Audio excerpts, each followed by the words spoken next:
Well, what a pleasure. I'm joined now by the IACP's Executive Director, Bart Johnson. Bart, welcome. Thank you very much. It's great to be here with you today. Now, it's your second year as Executive Director. It's your second conference. What are some of the things you're most looking forward to at the conference this year? First and foremost, it's great to be here in Philadelphia. We're expecting a great turnout. The responses have been wonderful, a lot of great workshops.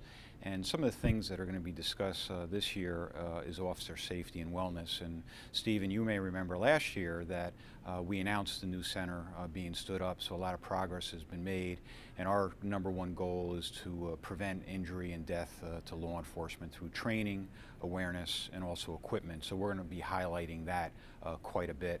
Another topic is officer-involved shootings. When an officer becomes involved in a shooting, how do you interview them? What type of rest period should you give them?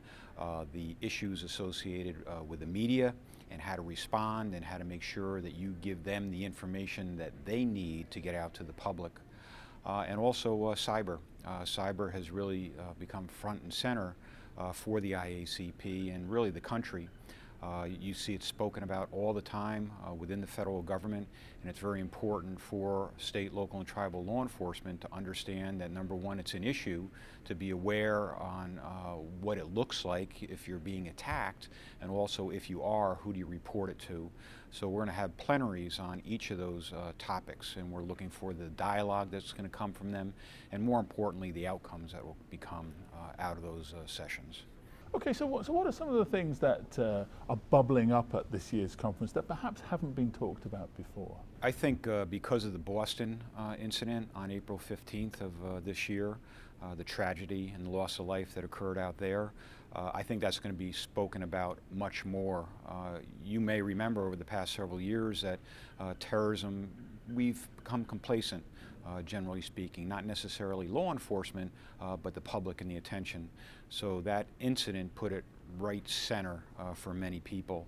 So we're talking about information sharing, see something, say something, the reporting of suspicious activity to law enforcement, and most importantly, our relationship with the Department of Homeland Security, the FBI, and also the intelligence community to make sure that that information from overseas gets to us legally, and also things that we're observing, is shared with them to make sure they have that two-way dialogue occurring. Now, but let's look at social media for a second, the challenges and opportunities from social media, because we both know social media is a great way for police chiefs to be part of the community and for the community to feed information to them. But there are also challenges for police forces, aren't there? Because people can now get their camera out, can get their tablet out and film officers at work in a way that was never thought of before. Social media is a very valuable tool used by law enforcement, and fortunately it's being used appropriately by law enforcement.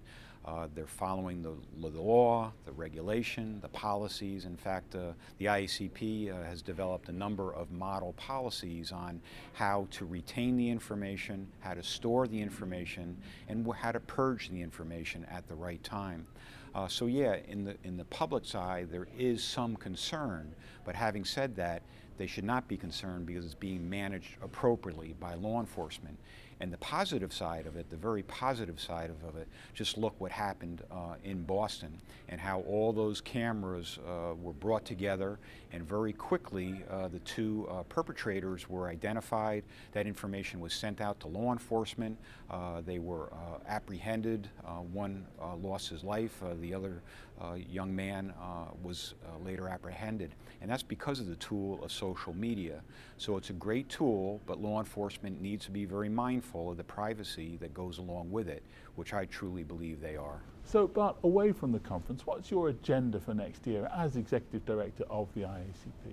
I think the IACP over the past year has made tremendous strides as it relates to membership, outreach, and really the identifications of programs that are relevant to law enforcement.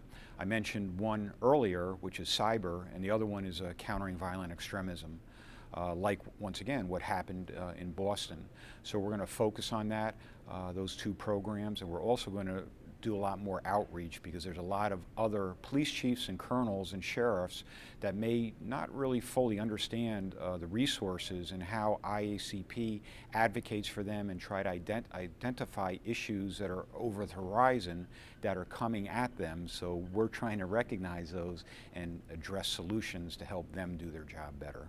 Well, Bart, thank you very much indeed for joining us today on IACP TV, and have a great conference. Thank you, Stephen.